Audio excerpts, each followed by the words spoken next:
Turning to Ford now and their tentative agreement. In about 48 hours, the union's National Ford Council will be in Detroit to vote on whether to send that deal to the entire membership. And as that happens, some Ford employees who were on the picket lines for 41 days are now back at work. CBS News Detroit's Andres Gutierrez is live outside the Michigan Assembly Plant in Wayne with the latest. What can you tell us right now, Andres?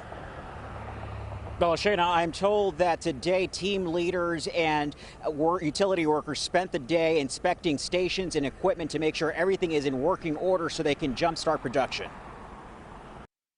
The robocalls and texts Local 900 members were waiting for started rolling out this morning. Very short and simple. The strike is over. We ask that you report back to work Monday at 6 a.m. Even though the Michigan Assembly Plant is kicking back up again, workers anticipate a slow start. We deal with a bunch of robots, so it's not going to be just, you know, a guy going in there and pushing the button or turning on the robot for it to start going. I mean, it hasn't been ran in over 40 days, so it needs way more, attention, absolutely. Ford leaders told reporters on Thursday it may take up to a month before they're back to full production.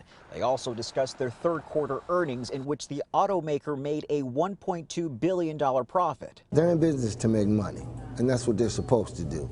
And that's why we were out here on strike, to make sure we get our fair share. But it has some members wondering if they could have gotten a higher pay raise if they held out longer. That said, there is some concern it may negatively influence the vote during the ratification process. Yes, unfortunately, that's what we're worried about, is these no people, I believe that a lot of the folks that are going to vote no are just not 100% educated about what went on and what they gave us and how long they fought for us. And so right now, a majority are urging fellow Ford UAW members to examine the tentative agreement closely when more specifics are released. They always show us the highlights. I want to see the lowlights. I want to see if we lost anything or have they changed anything that's going to affect me on a whole, because I am only going to be there 4 more years.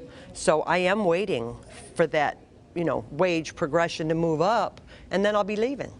So I want to make sure that I'm getting everything else, and I'm happy with it.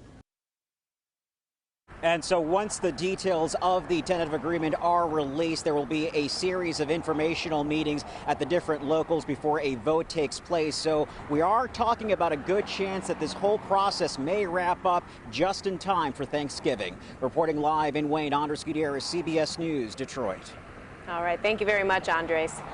We continue the conversation now with Wayne State Professor of Management, Merrick Masters.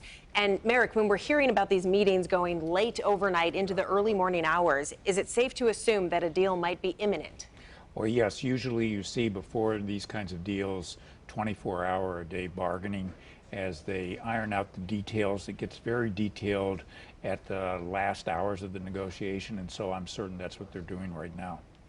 And Merrick, reportedly both UAW President Shawn Fain and GM CEO Mary Barra, they were meeting. Is this typical, and what does this signify? It signifies that they're getting close. They wouldn't be there on a regular hour-by-hour basis if they weren't finalizing the details.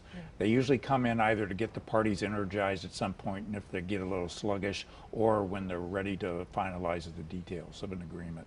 Now that Ford has a tentative deal, is there any pressure or even incentive to be second, or could we even hear about 2 deals with both GM and Stellantis at the same time? Well, I don't think there's necessarily pressure to be second, but I think there's pressure to not be too much longer afterwards so that you can get this strike over with. The hope is that when they get a tentative agreement, they'll call the workers back and it'll be over, at least, except for ratification. Sure.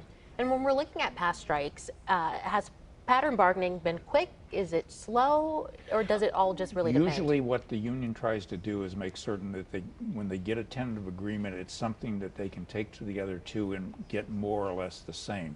Otherwise, they probably won't sign a tentative agreement. So the companies realize that if they want to get this strike over with, they pretty much have to give what Ford gave. With some maybe minor adjustments, but otherwise the UAW won't call off the strike. Now, of course, the Ford membership will need to vote on it, and they could reject it. Is there any chance that the other 2 companies might want to wait and see what happens there, or is it pretty likely that they're going to accept it? I would think that they would want to get their tentative agreements and get the workers called back. Sure. And when the workers get back, that's an incentive for them to want to stay back. Right. And they can see that this has ended.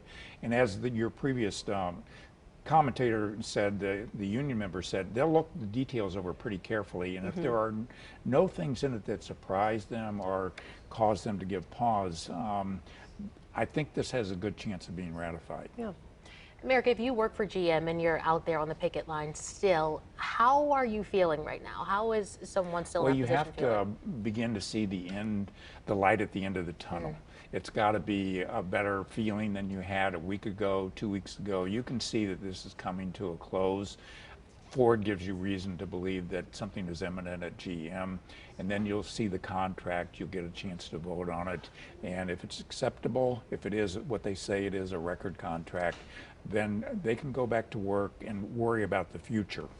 Shawn Fain has been a rather revolutionary leader of the UAW. This strike now a little bit longer than the 2019 strike against GM. Does it seem that he's delivered on his promise to usher in a new era for the union? Well, certainly he's been unconventional.